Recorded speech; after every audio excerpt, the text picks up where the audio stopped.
that each crisis pregnancy is different, and each involves a real woman facing a very difficult and very personal decision.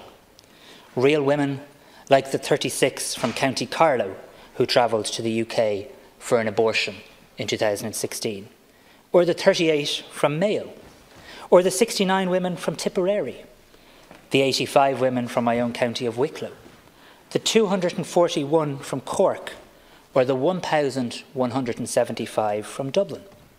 Women from every county in the Republic of Ireland travelled to the United Kingdom in 2016 to access an abortion. And I think we need to acknowledge them all.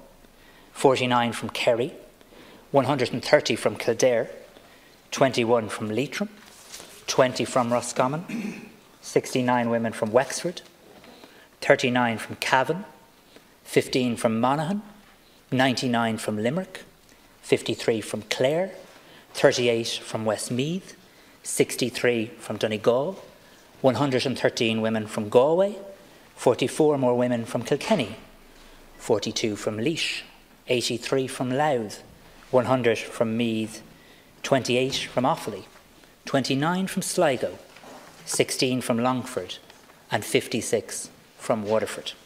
In 2016, at least 3,265 Irish women travelled to the UK alone, and we also know that Irish women travel to other countries like the Netherlands as well.